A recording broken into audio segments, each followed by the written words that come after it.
Welcome back to Fighters Drinking Coffee. We are your hosts with a combined 40 years of grappling experience. Scott Dance. And Michael Sutherland. And real quick before we get started here, guys, if you want more Fighters Drinking Coffee or to get more information on the topic we discussed today, pop to our website, www.fdcpodcast.com.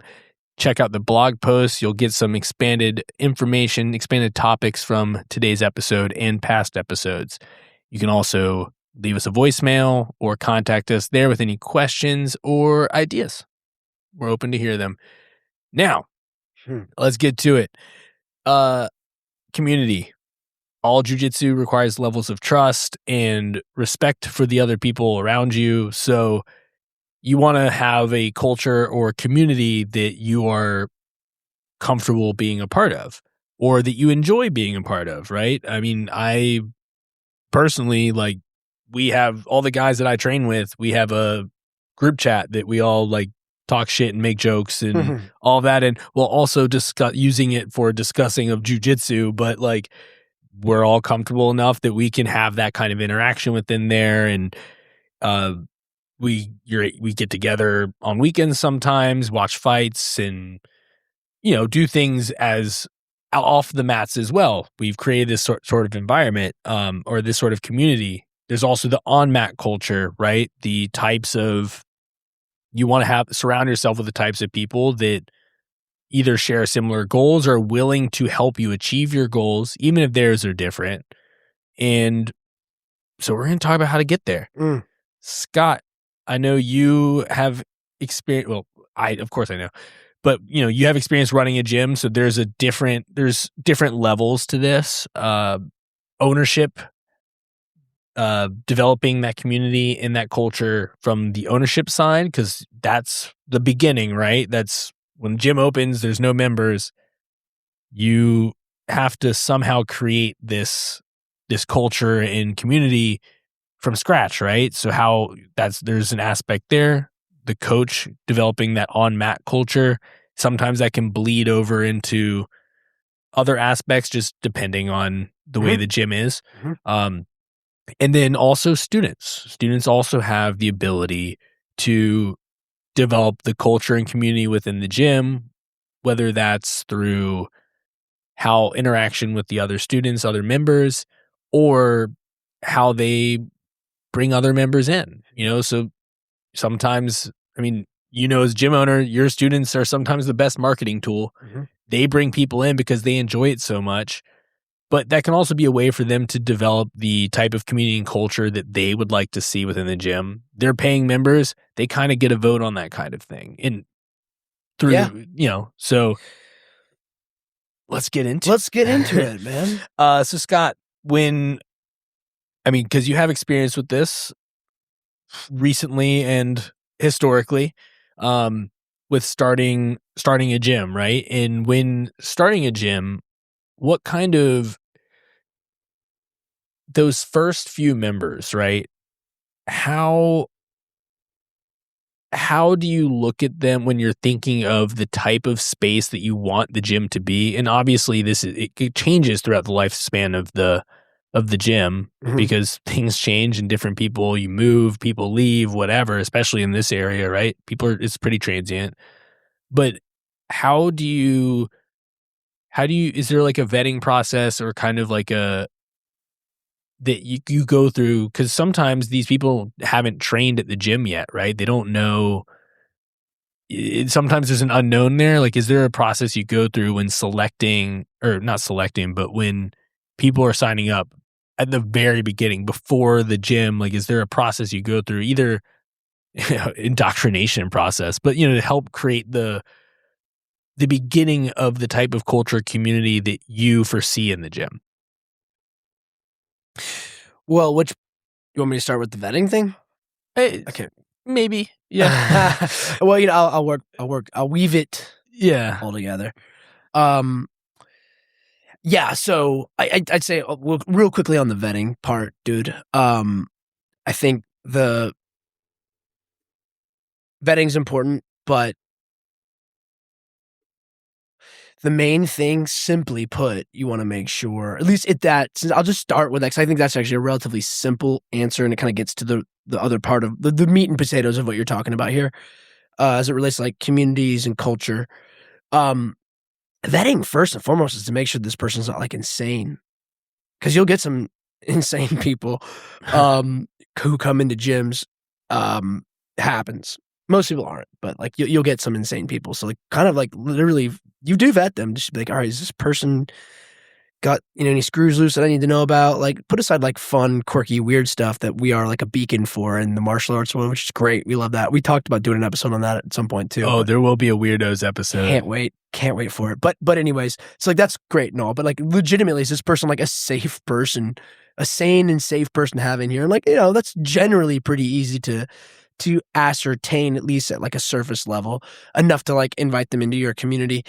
And so like you, again, 99% of people like, yeah, easy. So then like, you're talking to these folks and like, there's like a sales process. There's a very collaborative, communicative process, including sales, as like a kind of like the veil they have to kind of pierce through before they enter in your community. So like you'll have some interaction with the person to kind of like figure more of what I just said out.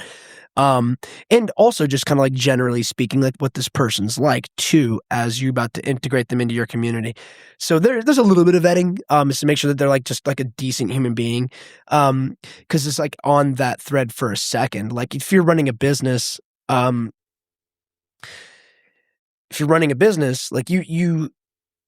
it's important to know like what your identity, like what your business does. Who do you serve and how do you serve them? And can you deliver on that service to like the different constituent customer profiles, like a beginner versus a competitor? Just as a simple example, like you need to be able to, I shouldn't say you need to, like some businesses just want to do competition. Not a ton of people do that, but there are some places out there. But I just said it to say like if you're going to have a brand new person walk in who's never trained before, like, if you're capable of serving that guy when they walk in, like close them. Bring them in. That's my way of saying like most martial arts businesses, to be a successful business, like they need to be welcoming for almost anybody of any background, athletically or martial arts wise, right? So like my way of saying like, again, as long as they're not a crazy person, like, dude, if you're interested in signing up for martial arts, like I am one of the people in the world who believes that like there's something to be gained for almost anyone who wants to do martial arts. So like, hey, you know what? And they're willing to pay you? Great. You're qualified. Come in here. And so yes, you mentioned the word like indoctrination, like we're going through some sort of program. I'll get to like, now we're kind of getting to like the actual culture stuff here. I think, you some of that stuff kind of just gets like cooked into the environment naturally in a healthy way. And like the members and the other coaches are so critical to that. But in my opinion, I think at its core, the culture and like community that gets developed, it does come from whether it's a person or a group of leadership, like people in leadership positions, like one owner, multiple owners, or like an owner, but also like his or her like core group of like head coaches, and then they're like subordinate coaches underneath that. Like it starts with the founder, it starts with the person, because like in our space, which is perhaps different than a lot of other businesses, by the way, where like someone can be an owner but maybe not involved in the day-to-day. They may not have a presence in the rest of their company. Some people just own businesses, people work for them and they're never present. And they'll have like a CEO or a president run a company, right? You see what I'm saying? Like, whereas in our world, for the most part, these businesses get started generally by a person who is usually also the primary service provider. Me, for example, like I'm going to start a thing and also coach. I'm going to be there. So like I will have to be the first and in a lot of ways, maybe the most integral piece of creating culture. So, and as someone who's kind of, like you said, done this before, and I've gone to a ton of other great places, and I always pay attention to culture when I go into training environments. And I'm also very lucky that like at least the places I choose to cross train in our area, and like again in my travels for the most part, like having traveled quite a bit and popped into lots of gyms, like it's most of the time you see good, nice, welcoming, strong cultures, and like people who do that and then can still be competitive and high quality, and like like tough, dangerous, good people. Competitive people, quality martial arts is what I'm saying. But like still do all that in like a really strong, warm, awesome cultural community standard. So I'm lucky to see a lot of that. But like certainly in our area, the guys who I spend a lot of time with, where I go and I jump onto other mats, like I'm thankfully I don't ever feel like I'm going to like a weird, nasty environment. So, but I think that comes from like founders and the dudes who are and like it starts with the founder, because the founders, if it's using like that, I guess, a business hierarchy for the sake of this conversation. Again, most of the time that founder is also like, usually, doesn't always have to be, but usually like the head coach as well. That dude or that gal has, again, business thing. That person, that founder may not at X number of years into running the business be on the mat teaching every single class, but that guy or gal has chosen coaches who, and it's usually like, be a handful of additional coaches who are mathematically maybe more present than that person, but they were chosen by that owner, which then that means that there's like a continuity of like cultural values. And these things I think are super important. Like I've literally written down a whole list of values. Yeah. Like I could show it to you. Got the list. I've got a list. Yeah. Cause this stuff, I think it happens naturally in a lot of ways, which I think I said, I think it's inherent in what we do, that like a head coach or a team of like head coaches, like senior coaches, will come in and like what kind of bonded that group of people together to begin with is some sort of like, alignment and continuity of like, hey, like we all want to train really hard together, want to laugh and have fun with our friends, and we want to be safe. You know what I mean? We want to do this. We want to like push the gas, get a good heart rate going, like push ourselves, be competitive, but like we're going to like make some good friends along the way. And that's, I would say, like probably 90% of like, at least 90%. That's like what every martial arts gym wants to do, right? So this is like, I say that because like, that's why I see these things, the parallels everywhere I go, which is awesome. Like you said, this is an intimate thing. Like if you're going to go in like with another dude who at first you might not know very well, and like you guys like banging out and like you're gripping each other's chins and necks and like you're twisting it to like literally a breaking point. And the other guy has to like trust that like you're going to do that really hard, but like he's not going to like fully try to kill you, but like basically almost try to kill you. And then when you tap, they'll let go.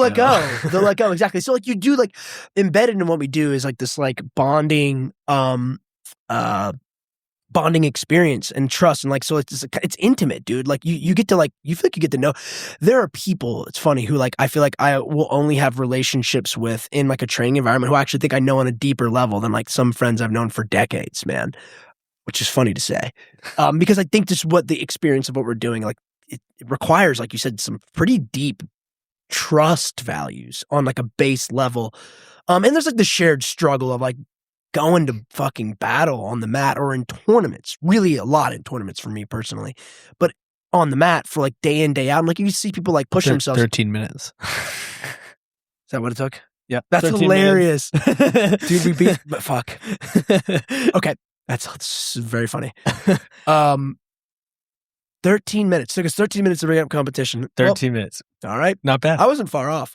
But anyways. He guessed 14 I guessed before 14 the show. Minutes. Totally I had to pop it in there. Didn't mean to do it. But anyways. But yes, like you I think there's like a it brings, this is why we love this stuff. Like it kind of like you get to like there's something deep about all of it. It's really fucking awesome. Well, anyways, but like back to what I was saying about like you have this group of people who begin in kind of like in a lot of ways are like, if they're senior ranked in the martial art, black belts or whatever, they set a culture. And it's like a bit of a like it's a beacon for like this is kind of like the standard of this is what we want to do, and that attracts people to you.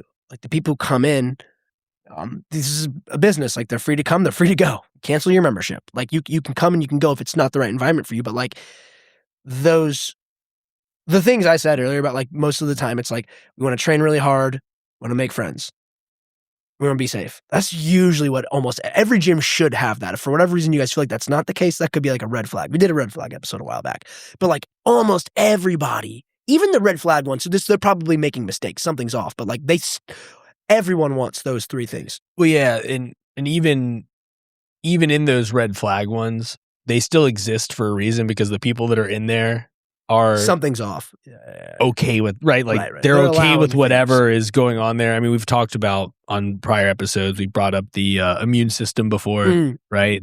These are parts of the community conversation, man. Yeah. So like that immune system is cancerous. Yeah, and a lot of those, but in a lot of those things, right, like it self-regulates. Yeah. So if the people that are at the gym that are creating that in these in a red flag scenario, the people that are at the gym creating that culture, they're maintaining that culture, and whoever decides to stay is going to stay, and or they're brand new and they don't know any different and they just become enveloped in it, and the cancer metastasizes, and Sure. now there's more people that are believers in that culture, and they think that, oh, this is what gym culture is, and so like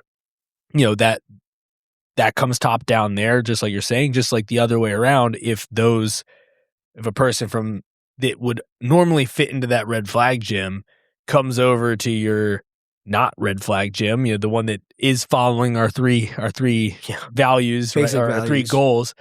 If they come over to that gym weeds it out on its own, right? Mm-hmm. Like that person isn't going to last in that gym, or they get flipped. Yep. And they're like, oh no, like this is pretty, I like this better, so yeah, I mean, this is absolutely like that top down, gym owner starts it, and I just gym, it could be the coach as well. Yeah. Like it's most of the time the owner is also or the main coach, right?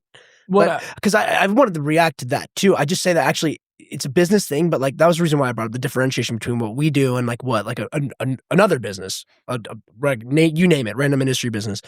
I actually think it comes from the people who are spending time on the mat. Yeah, absolutely. It just happens to most of the time be the same person, just because by nature of martial arts aren't started by like, private equity funds, small, but they're not opening like a small 250 member gym in a random place, one off. It's just like, that's kind of the nature of this industry. It's like a person who usually, again, I'm sure there are exceptions, but usually it's like a guy or a gal with martial arts background decides, I want to do my own gym. And so like, they're usually they want to do it because they want to, it's like a passion thing, right? So like, they're going to be that same face. It just happens to a lot of times be that person. Sometimes it's, a different coach, but I do think it comes from what takes place on the mat.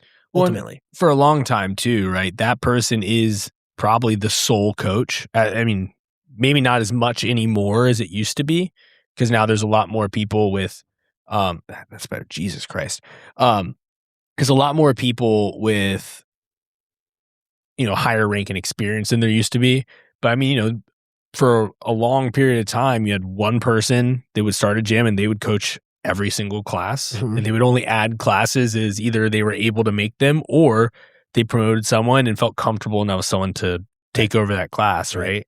Or to add another class. And I like what you said about that like extension of values, right? The people that they select to be in those leadership roles, having, being like an extension of that person's, right? They've chosen them to be there because they believe that person will continue on what they've done, right? And in some cases too, I think I would argue that they select people not because they do encompass all the values, but they might like accentuate certain aspects of them too, right? Like you might have one guy that hey, this guy is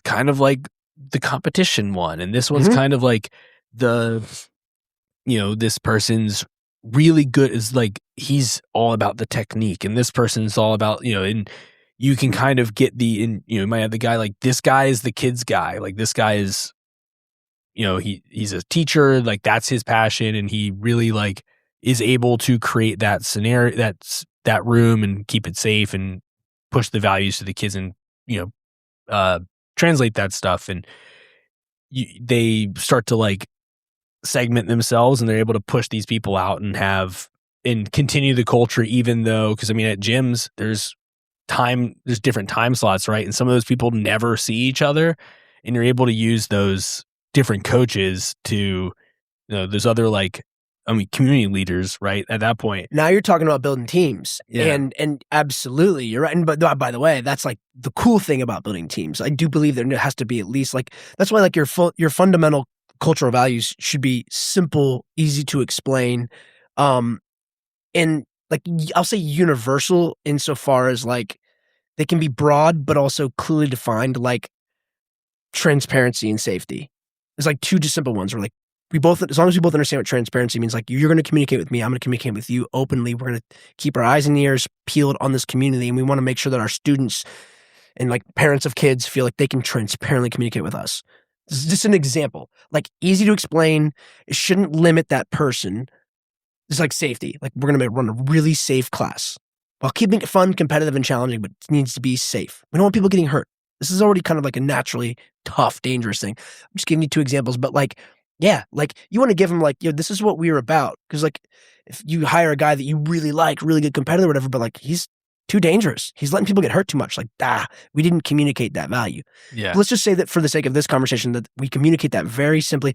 You want, like you said, to bring in like 4 or 5, 6, 7 other people who they're on the same page with you on those values. But then, go be uniquely different. Like, I would even, like, you used great examples of like, you got a competitor guy over here, someone who's great with kids, someone who's good with like all levels, martial arts techniques, stuff like that, all great things. I would even maybe make it slightly more like personal and say like, this person's just friendlier than me. Yeah. Like maybe you're just like a really warm, but to your point, like now you're allowing the differentiation of multiple different people to kind of show what makes them uniquely awesome whilst they're still culturally aligned with you.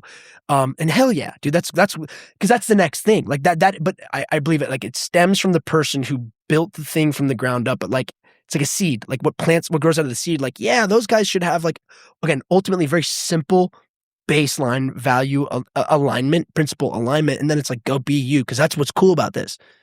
Like I can't teach every single class. I can't be on the mat every single hour. Maybe I want to, maybe I don't want to, but I literally can't. But like you 4 or 5 other folks, you can. And like, this is cool because, I'll still be on the mat, whatever my hours are. And like people who really want to get some time with me, they can do that. But like now they get access to you and you do stuff differently than me. And that's great. You want that. But yeah, like to your point, like, I think, you do your job as a community leader well. You enable people to kind of like, again, like there's some alignment. There's like, this is a smaller business thing, but there's like some value in having like product consistency in a sense without too much like rigidity of like, everyone does exactly this. Like if I was like, hey, Mike, I want you to do Monday, Wednesday, Friday or whatever and teach this class, like, can you please follow certain broad guidelines, but go make it Mike's. That's what I'm about. Like I think at the end of the day, like especially when we coach guys, we may have even talked about this, but I'll mention on the show again. Like I think ultimately, like the job of instructors is to, number one, make people better faster than we were. Like we take all the work that we did for the 40 years or whatever we're saying on the show now, 40 years of experience. And like, how do we distill that and then get the person paying us, our customer, to learn this stuff faster, ideally more efficiently than us? Like that, simply put, there's that. That's like the challenge of a coach, right? Number 2, I almost lost number 2. Dude, Real quick, guys, if you're enjoying the show, pop over to our website, www.fdcpodcast.com. We've got weekly blog posts that expand on all the show topics. There's a newsletter as well. You can sign up for all of that for free. And if you're really enjoying the show, show us some support. Click that coffee button or the donate tab. Like, subscribe, review. Now back to the show. crap, Mike. So it's the efficiency, right? It's what is? Oh, I know what it was. What I was going to say, it's rooted to the team thing, which was the number 2 thing is like get these guys to figure out their own jiu-jitsu. Because jiu-jitsu, it's called a martial art for a reason. But like, so like the art part is like, yeah, I mean, we all are trying to, in the game of jiu-jitsu, or like you could pick boxing or whatever, like there's like limitations so far as like boxing, you're going to punch, right? You're not doing heel hooks in boxing. Yeah. In jiu-jitsu, we're going to do heel hooks, but we're not going to punch, right? So there's like certain limitations, but within these limitations, there's so much diversity of what a person can do. So it's about Mike Sutherland, person X, Y, and Z figuring out their jiu-jitsu. Our job is like as quickly and efficiently as possible with all of our wisdom from our years to do this as best as we can. But we want to get that person to do their jiu-jitsu. We're just providing them the guidelines. And early on, we're telling them a lot of specific stuff, like do it like I say for a little while. But ultimately, it's like a kid on training wheels. We want to like take the wheels off and be like, you can ride the bike now. Yeah, we're trying to show them you're showing them things so they can They can learn it themselves. figure out what they like and what works for them. That's why people like CLA, because it's like, we're going to give you like, just get enough knowledge to then be able to express this and learn it yourself. Because ultimately, back to what we're saying about a team, like, you want 5 or 6 or 7 like great coaches to like do it their way. I don't want everyone speaking the exact way I speak. If there's something I'm saying that might be beneficial to that person to like emulate, great, do it. I'll be looking to them to do that too. I love watching the other guys who maybe don't rank as much or as high as me. Like, I like hearing what they do. Because, dude, I'm trying to learn too. Well, it's good too, because all of these people, you have so many different people in a gym, right? In these communities, jiu-jitsu communities, where they all learn a little bit different. They all do things a little bit differently, and they all have to move in a different way. Like, you might have one coach who's 6'5" and can't do what me and you do as like guys under 5'10". Like, they just there's not enough room for them to move the same way, and like, you know, or athletically they're not going to do exactly what we do. Yeah, right? yeah. For like, example, some people, you know, there's guys that have crazy mobility, some guys that can't move like at all, and you know, like, having these different people in these positions, these coaching positions, allows them to, you know, translate your teaching into the way they do it, into the way that someone else learns. And then that person, that student who's coming around, can go to all these different classes and be like, oh, like, well, the way this person does jiu-jitsu is a little easier for me to learn. I'm going to go do it that way. Mm-hmm. Or, hey, like, this coach is, I like the way that coach, you know, I feel like I can see myself doing it that way, or I want to be able to do it the way that person does. Right. And, that's where the variety, like you said, so there's value in that. And it also, there's value in having these different people who have different personalities, because different people who come into the gym are going to attach to these different personalities, and, you know, for different reasons, man. Yeah. There might be a person that, you know, your super friendly guy, that might be off-putting to some people, right? Like, the guy that's like super warm, friendly, and welcoming, obviously, like, fine, but some people want the guy who doesn't talk to them very much. Right. You know, like, they want the guy who shows up, teaches, and, you know, acknowledges them still, but, you know, some people like to be coached hard. Some people, yeah, you're right. All roads point to, like you said, the variety of like different types who all have knowledge of the sport, and like people attach to these different individuals, and that's a good thing. Yeah, and having that shared, and like you're saying, having that shared value core keeps the entirety as, you know, consistent. You have people that are all thinking the same way, feeling the same. That's not the right terminology, but you have all these people that have a shared core values that can all fit into this community in different ways, because, you know, if one person they don't like the way that one coach teaches, but they like the way another, or they just vibe better with a different coach, Mm-hmm. You still have people that are able to come in that prefer different things or different learning methods, different styles of teaching or jiu-jitsu or whatever. They're still able to come to your gym, and they still fit into the core values. Of course. Because again, like, that team was sanctioned by the, you know, the decision maker, I guess, to use that, like, that framework.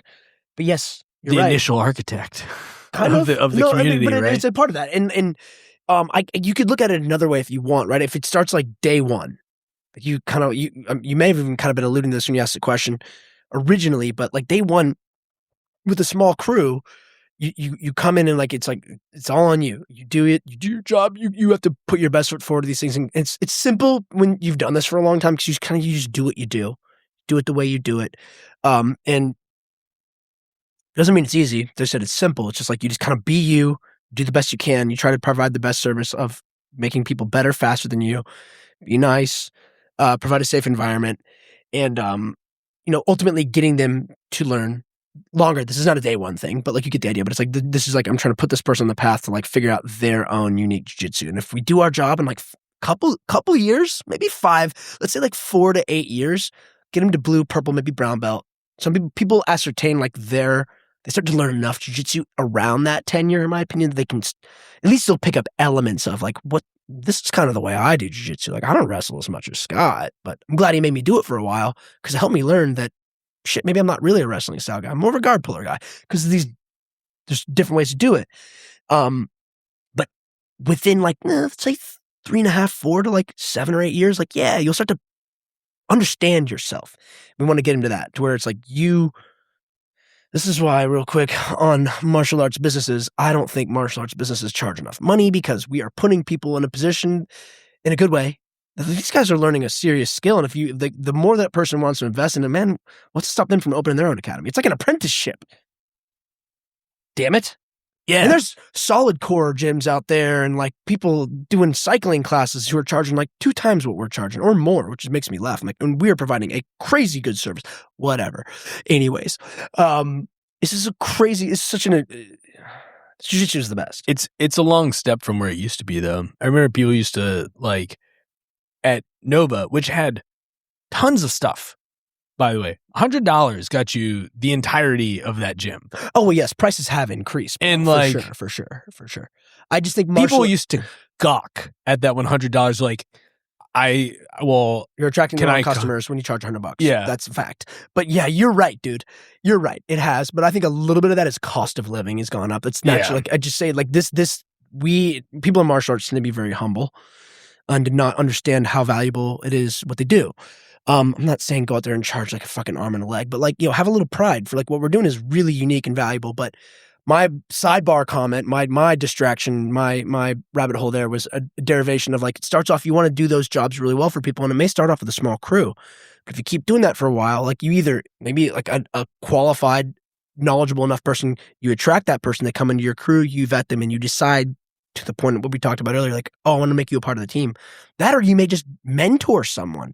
You'll end up doing both if you do this long enough. Like you'll have like a white belt that came in, great, loyal. You get to know a person really well. They go from white all the way to black belt underneath you. It's a cool opportunity. You'll be able to do that and you'll be able to like, you'll have like a trust. You'll be like, all right, I know this guy or this gal, like good person. That's an important thing with teammates. Like, and you're going to get that wrong sometimes. Like that's the other thing too. I've been in this game for 21 years. Like you'll make mistakes. Like, yeah. And I reference that because earlier you made a comment about like some of those like, well, using the immune system metaphor for communities of like cancerous elements.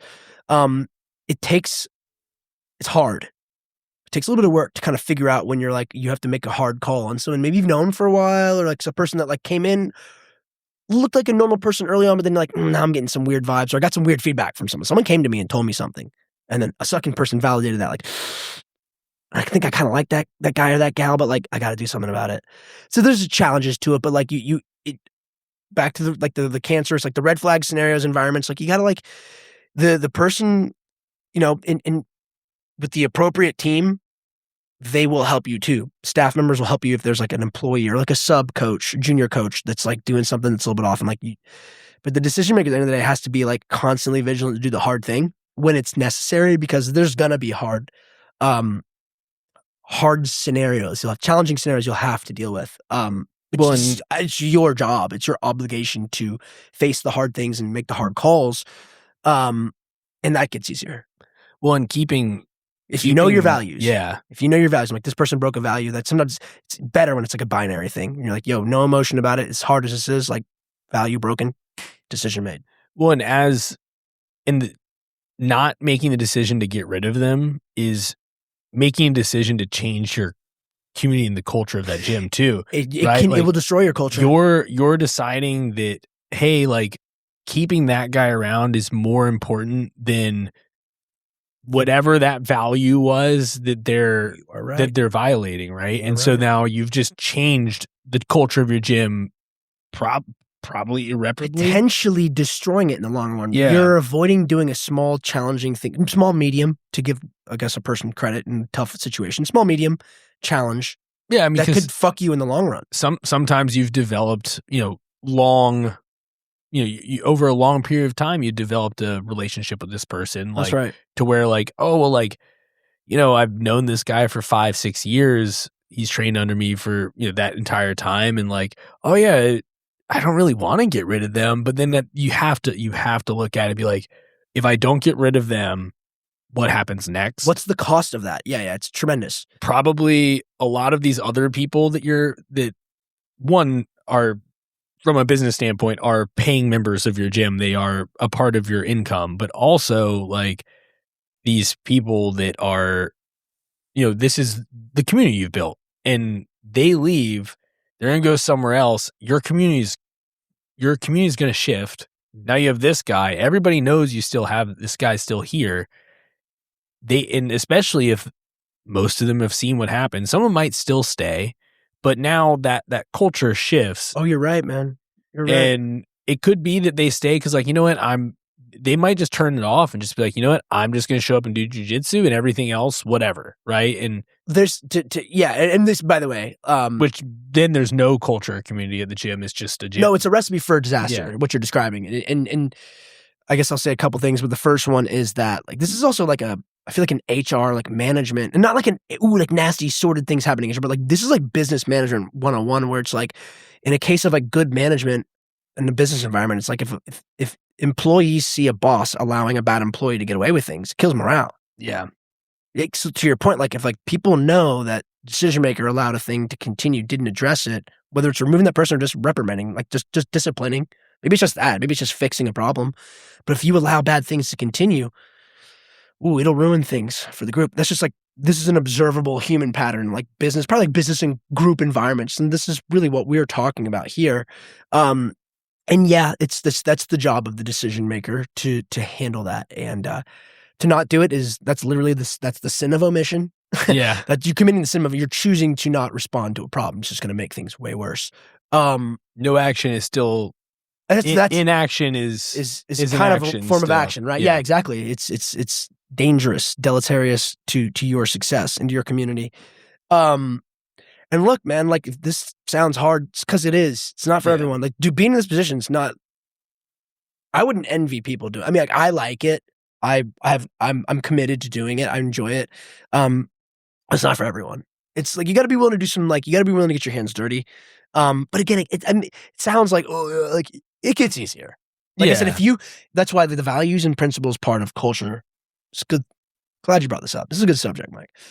It's really important. Like the more you have to like really believe that, you got to be willing to like fight for it. Because like that shit, if you do that right, back to what we were saying about team, like not that like I would say myself or anyone who like founded and like owns a thing and like is completely committed to it. Like this is another business thing. It's like a good manager makes himself replaceable in a good way. So it's like if you do such a good job and you really adhere to those values and like your team gets it, you might be able to hire and get 3 to 4 people do it better than you and be like, you know what? Honestly, you guys got it. I'm gonna go do my next adventure. But like, you should try to create an environment, a business, a culture where it's like if you're doing such a good job on the values and like your team, the people who work for you, they really get it and they're great people. Shit, they might be able to do it better than you, man. Like I might be making a mess just getting in the way here. So, well, and especially if you want to do that. I just kind of finish one thing. Yeah. That's why I was saying like that is so critical at the foundational level, the values part. And that's why I said doing the hard part becomes easier because you just have to almost like fucking like autistically be like, did you violate the rule? Dealt with. Yeah. Because if you can't allow yourself to get drawn emotionally and like emotionally, I guess is the word, like into like this debate about it. Because like it's either like it's binary. Like not that you need to be like a psychopath. It's sort of like, hey, you still handle that like well, what's the problem? Can we resolve this? But if you see that there's a problem that needs to be reconciled, deal with it on a core level. That's just my opinion on that. Because like what you're doing, you're building a community, stuff is important, man. It's important. Like if you founded the company, like if you did it, like you should fucking care. Yeah, I mean, you could lose a lot. We've talked about episodes where dudes have gone off and done some nasty stuff. The abuse episodes where it's like, I don't get how these guys are so dumb that they would do something that like just destroys everything they've ever built. Like you couldn't figure.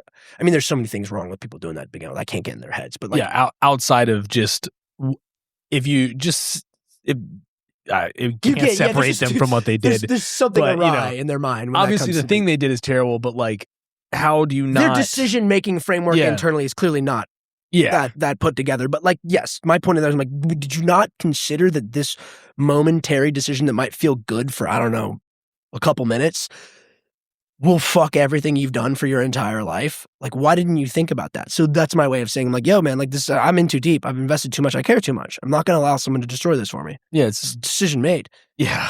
It's done. Doesn't mean it's not easy. Doesn't mean like everything doesn't need to be like everything I'm describing. It's not like, everything looks like a nail or everything. When all you have is a hammer, everything looks like, doesn't mean you smash around, but it's like, you got to be willing to be like, this is not something I'm going to ignore. You have to be willing to stand up for your values and protect the community you're building, right? Like it just, that is what you're doing, especially in this space. Like we alluded to at the beginning, like you're building a community that you care about, you're passionate about the thing. You all have shared values, whether that's just, you all have a shared goal and task, even though you might all have slightly different goals within that. The goal at the end of the day is the same thing, which is learn and improve at jiu-jitsu, right? Like that's one part of the goal that everybody shares. And ideally, because you're all in the same space, you have the same values. You have the same, you all want to be safe, get better. Like you all want the same thing. And train hard. You all want the same things.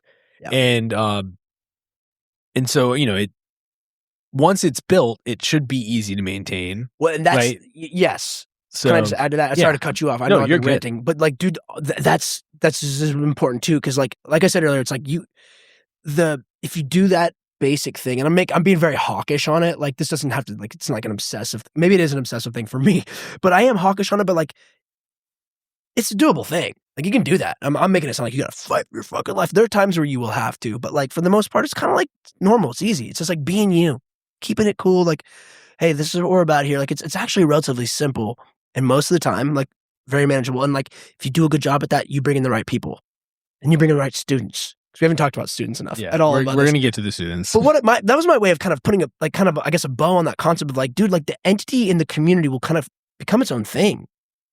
And that's a good thing because you kind of want, like we said earlier, you want to like develop and cultivate that immune system so that like good coaches, good new coaches, even good just senior students who might not officially be coaches, but they sub and they kind of have that leadership posture who set a good example. It's everything about this is also all about setting a good example and like adhering to that and being like, this is just what we have to do.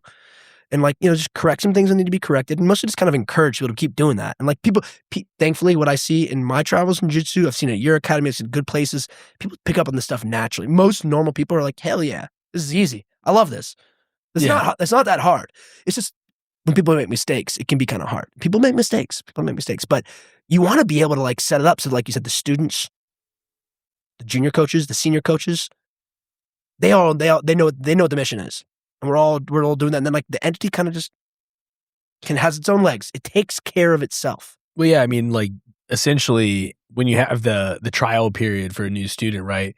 It's not really them trying out the gym. It's the gym trying out them. That's kind of a little bit a part of how it should go, right? Like obviously they're also trying out the gym, but I mean, every time there's trial students, Jason's like, keep an eye on this guy. What do you think of that guy? Yeah. And I'm like, it's usually like 99% of the time it's, oh yeah, no, like that guy's going to fit in great here. Good. Right. And so he cares. He cares about who's coming into his community. Yeah. But that's an example of like the community will handle itself if you have built it the right way. And, those new people coming in, someone will, if you have a guy who comes in and, they're going to they're going to go after if you have an 18-year-old comes in, he treats a roll with a 56-year-old like it's ADCC World Finals. Yeah. That handles itself really fast if you have the right people there, right? Right. That dude does it and then everybody, it doesn't become just those two. Everyone's on it like, hey, dude. Right. We don't do that here. Yeah, that's right. It's good teammates. Yeah. So, that community can really be built to where, you have a family on the mats. Mm-hmm. And those people, because you share those things. Now we've talked a lot about, Jesus Christ. Hierarchies. Like how from the top and how it kind of trickles down. Like the coaches, they develop their own little, microculture within the culture. You know, it's just an extension of the culture is a better way to put it. Yep. It should end up being an extension of the culture where like that becomes, hey, you know, like you have the guy who goes, you know, hey, we're going to do hard training. That guy is, and then that leads to the students who want the hard training. Now, those students also have a say in how the culture develops, right? And whether, because they're going to tell their friends and their friends are going to come in trained, or the new trial student that comes in, I'm going to use indoctrinating again, because they will indoctrinate them to. There's an indoctrination period, and that's like a normal systems community, like military uses this and shit like that. Yeah. Indoctrination is like a systematic way of letting people know, like, this is what we expect in this community. This is what we expect in this culture. Yeah, and so for people hearing that, it's like, we're not like doing like Zoolander MK Ultra. We're like we like put a video and we're like, you've been indoctrinated, like kill the Malaysian Prime Minister. Like it's not that, although maybe it should be, but it's a totally normal thing. And like a group of business, like a new, like, hey, you're coming in here like this. We need to kind of break you in to like what we're about. Yeah, and I think that becomes the major role of the students, right? To really. They're the best way to do it. There's a portion of it that does come from like the coach because they're providing instruction, and there's a portion of it that comes from the interaction with the gym owner or, you know, the sales staff, whatever, right? Like there is that part, but the students definitely, I think they play a major role in that like initial phase because they're frontline ambassadors for the culture. Yeah, and they're interacting with this. I mean, they are more, in most cases, directly interacting with the new individual more like in a higher frequency than a coach is, right? Like the coach is still right in front of them and instructing, but he's not necessarily like. Well, look, can I just. Yeah. What you're saying, dude, is like, look, when you're teaching a class with 25, 30 people, you've got 25, 30. And most times it's like one coach. Maybe there's an assistant coach, but like even at best 2 people. You're expected to like, you can't watch. If you had 30 people, there's 2 guys, it's 15, ideally, 15 students to teacher ratio. That's a lot of people to watch.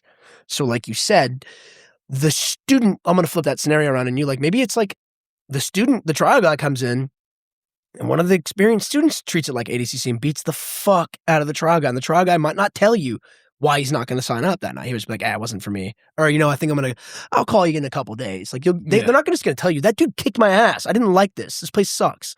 But he might be thinking that. So to your point, like, yeah, that person coming in, we want the coach who's coaching them to like be really, you know, charming and educational and smart and like provide a good class. But I would venture to guess, like you're saying, that trial guy, the person he gets paired with first, and then maybe the second person gets paired with, that's how they make the decision. Like, what's this other dude like? Is this going to kick my fucking ass? Are we so far off? Or is this guy like, this guy's pretty cool? I have like select students who are like, yo man, help this guy. Give him like a good experience. Like, oh yeah, there's guys who are like, you know, I'm going to pair him with him. Yes. Because he's actually going to great with new students. Take the time. He's going to explain what's going on. One, so I don't have to, you know, hey, we're going to do you still have 30 people to coach, bro. Hey, this is what we have right now. Like, this is what we're doing today. I can't go over day one stuff right now, 1,000%. right? Like, you know, as much as I would love to, like, but, you know, I wish we had that time, but that's not what that class is structured for. Yeah, it's, you know, I have these. You're thinking about everyone else. I have the to greater handle. good, Michael. But you know, I can put them with.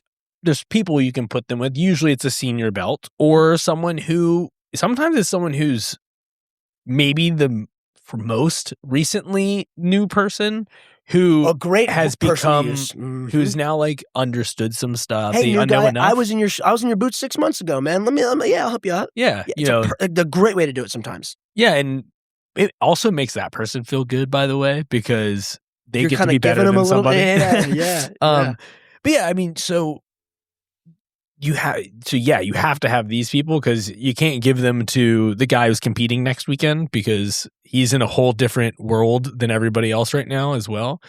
But yeah, I mean, that's a perfect example of how the students like start building that community, right? They're teaching this person what we do here, like how we handle things, how we exist as training partners. Like they're teaching that person how to do that just through the way that they're interacting with them in those first, in that first however long. Some people some gyms it's 1 day, some it's 7, whatever, whatever your trial period is. That interaction with those students is going to directly impact how they are as a student. Hey, and 100%.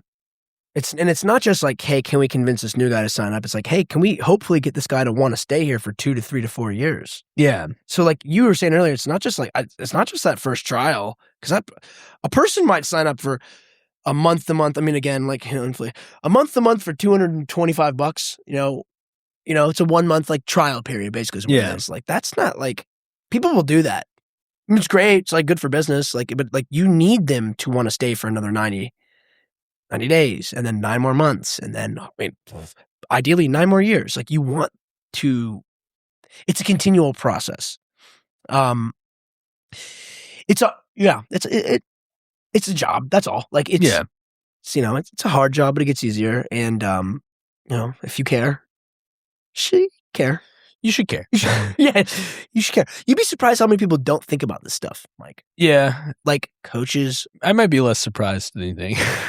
You're right. You've been around. I've been in this for a while. You're right. I've been in fair enough. multiple sides of it. True. Fair enough.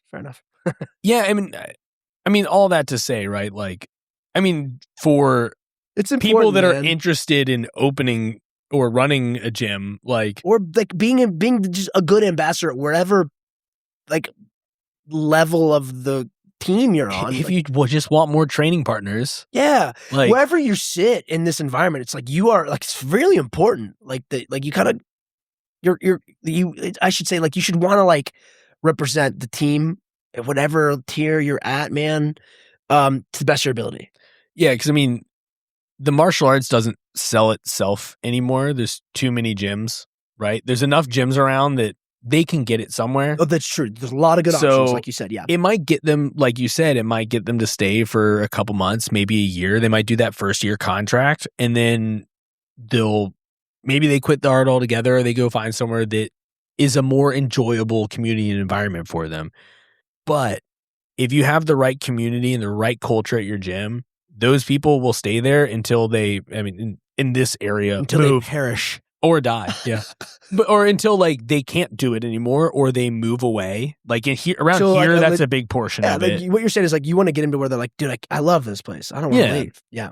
They want to stay at that place. They want to stay. They want to be a part of that community. They want to train with those people, hang out with those people. Yeah. I mean, heck, there's if you're doing it right, there's people that will stay signed up at your gym and show up whenever, because like randomly, because they like it. They like the culture enough that they're okay giving you money every month and showing up like once a month. 1,000%. You know, we used to have people who would like show up maybe once a month to train, but would come to like every happy, like all the team fun events. Yeah. Like, fuck yeah, dude. It's like a social thing for me. I'm like, hey, whatever, man. You're the man. Good to see you. Yeah. You would show up to class. That means you're doing it right, though. Right? Yeah. They're like, dude, everyone has that guy, right? Yeah. That's another. So that's another episode, by the way. Is thread. The people in every single the people we all have in our gym, right? Oh yeah. There's it's like the Canterbury Tales. Yeah. You ever read the Canterbury Tales? Oh, I read the Canterbury Tales. They had like all the different like stories of like these individual, like, I guess, I don't remember, like medieval prototypes of people. Yeah, they're like the archetypes. The archetypes of everywhere, characters. Yeah. Have we covered this thread, Michael? I believe so. We want to do the, what do you call it? Oh, you want I kind of combat confession? I mean, I feel like we've talked pretty good about this, but I could do a combat confession. I got one in me. So, I mean, let's combat confessions. Combat confessions. Before we do the combat confessions, I am going to wrap. I'm going to summarize real quick. So, good values. Set your core values. The core values will attract the right people. And if you have the right people that you can trust, and I mean, this we're walking this from the top down here. You know, if you have the right core values, the right people show up at the gym. If you have the right people, you find people that you can trust and create leaders with. There you go. And those leaders will then expand and extend your That's right. community and culture because they'll take their individuality and expand it to a greater group, larger group of people. Multiplier. Yeah. Force multiplier is a good word for it. Yep. And then the people that they've attracted will also help grow your culture because they're going to be they're like the fingers. That's right. And they're going to they're going to find new people that fit the culture really well that they think will fit in. They'll help retain students and retain other members because they're going to, they are the machine. They are the culture that you've built. And if you've done it right, they will get more people in, they will stay, and your gym will, last. And for you, the student, what that means is you're going to have more people to train with. Mm-hmm. You're going to have a big group of guys that, heck, a lot of them you can probably just call and they'll help you out with something, by the way. Yeah. I need someone to help me move furniture. Fuck yeah, dude. Like, the bro culture is awesome. Yeah. You will make some, you're right. You're going to make friends. You're going to have a lot of good training partners. And it's the best thing ever, dude. It's awesome. It's just awesome. It's the best thing ever. So, I'm doing my part. Do your part. Starship Troopers, baby. Do your part. Get, and defend the culture. Defend the culture. That's a big one. Defend the culture. What you said about the transparency in... I'll show you my list of values when we're off the line. That's a really good one, though, because that goes back to what we were talking about with the shitty people of jiu-jitsu, the dark side of our sport. That transparency, too, is huge. Like, you want your people to feel like they can all talk to each other. That's right, man. Let the immune system work. Let the blood flow, dude. Let the circulation, the system, let it move around. But now that we've wrapped that up, what is it called? Combat conversations. Combat confessions. It's time for combat confessions. There it is. I'm still learning. All right, so combat confessions. Training for the wrong reasons. Oh, God, dude. Uh-oh. I used to think I was training for self-defense capabilities. Oh, this is about the person. This is a blue belt, 2 stripes. Blue belt, 2 stripes. Or it says blue belt 2. What the whatever. I think it's blue belt 2 stripes. 2 blue belts, double blue belt? Or he's a double blue belt. Nice. I used to think I was training for self-defense capabilities, but now I realize those years spent studying pins, wedges, and hip control is actually to the benefit of getting my toddler dressed in record time. Oh, that's funny. Thanks, Coach. Your knowledge helped me on and off the mats. Yeah. Comment number 1. Donaher's straitjacket helps for toothbrushing, too. This one's going to be a few. This is just toddler confessions. When my son was 3, he hated the dentist. There was no reason for him to hate it, but he would fight like his life depended on. There's reasons to hate the dentist. Totally. This guy's wrong. There's plenty of reasons to hate the dentist. I had to lay on the chair with him on top of me, triangle across his thighs to keep his legs down, one arm across his chest with his arms pinned, and the other to hold his head as still as possible. Without training, I'm not sure I could have held him still without hurting him. Kids will still move, man. They got like natural jiu-jitsu. They know how to like squirm and do weird shit, dude. Dude, I watched my daughter like full on wrestle and like throw arm bars. Like they know what they're doing. We are born knowing how to do It's jiu-jitsu. like a lost thing. We unlearn it as we age. Yeah, I tell this to everyone. I'm like, dude, you used to know how to do all That's this. funny. And then you forgot. Yeah, that's weird. And now we have to teach you again. I love it. Yeah. So that's the guy learned how to subdue his child who needs to sit still and have her cavity filled or whatever. Yeah, whatever they need done. Man. Grapplers are not known for their strong reading skills unless your name is Ryan Hall. That was part of this too. Is that the same thread? Yeah. Oh, weird. I saw Ryan Hall's name. Riders. He's from around here, so I think he's a pretty smart guy. He can read, but I think he can read. That's a weird comment. Yeah, I don't know. Maybe that guy. I don't know. Maybe he has a problem with Ryan Hall. Dude, he's just trying to be funny. Interesting. Okay. I have time for one more. All right, give me one more. This one, I think I might want to try to keep up with. Okay. Day 2 out of 42 days. 2/42 days without BJJ. I'm going insane, guys. This is a white belt. I'm going insane, guys. The mats are calling my name, but the doctor said no. My clavicle still snapped. The drugs still keep me drowsy. Time needs to become faster. Dude's definitely still on the drugs. Typing not so good. So I guess this dude snapped his clavicle and can't train jiu-jitsu now. It's been 42 days. It says 2/42. Whether that means 2 of 42? 2 of 42 or Yeah, dude. It's been 42 days. I mean, 2 of 42. Like, obviously, it's been 2 days. If it's been 2 days, obviously your clavicle's still broken, bro. Yeah. However, I do like this. The first comment is from a black belt, and it says, "But you have 2 clavicles."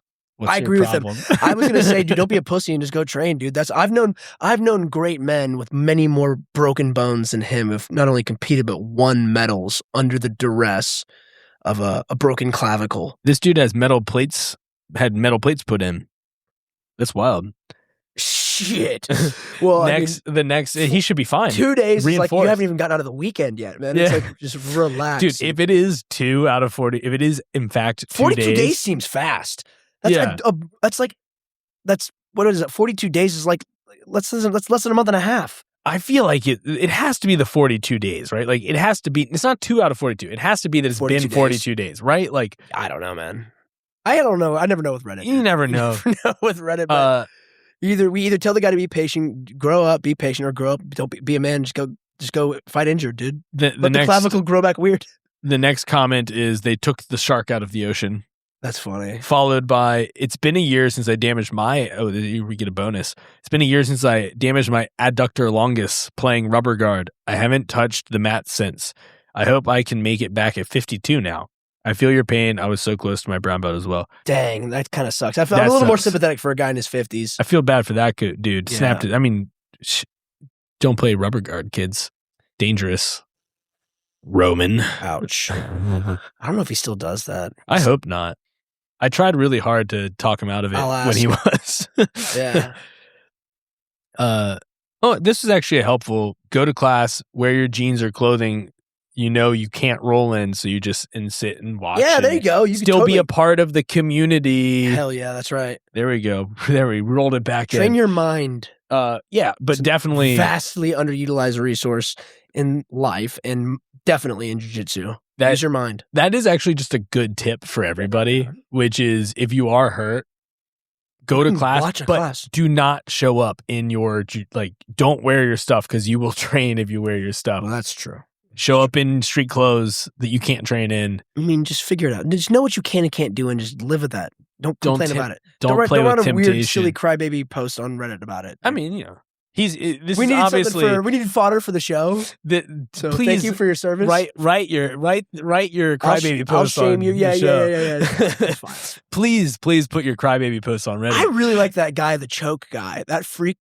Oh, dude, that was a good one. That's what They came out of the gates. That's one of my favorites for combat confessions. I was hoping. We'll get more weird shit like that. I was hoping that was what the training for wrong reasons one was going to turn into, and I was slightly disappointed. I was like, I need another one. Yeah. The dude training the choke fetish dude. That's a good one. That was legendary. I don't know if I'll ever recover from that, but we might have peaked on the first one. No. We'll be good. That one was awesome, though. I'll keep digging, and we'll get you more. And you guys can actually give us more content because give us your combat confessions. Go to www.fdcpodcast.com. Go to the contact us page. Maybe I should make a confessions page. I'm going to make a separate confessions page. We'll keep it confidential. Yeah. So feel like it. I'll make a I'll see it. I'm going to try. I have to figure out how to do it, but I will figure out how to maybe it'll be a drop down or something. There will be a way to specifically submit to the combat confessions, and I will find it out. And one way to do that, though, would be go do the voicemails. Voicemail will be nice. Leave us a voicemail because I will play it on the show. Unless you tell me not to. Hey, first-time caller, long-time listener. Oh, please do that. First-time caller, long-time listener. Go Same on guy, there every week. Same guy. That's fine. That's what I want. I want your belt rank. That is important to this. Okay. I don't need your name though. No, yeah, that's fine. If you give me your name, awesome. But if you don't, that's fine too. But I do want a belt rank because it does add a little bit of context. It helps, yes. It changes the context. So yeah, hop on there, guys. Interact with us, talk to me, hate mail, love mail, whatever. But yeah, give us your combat confessions and we'll feature it on the show. And that was Fire String Coffee. Yeah. We love you guys. Bye. Bye. Bye.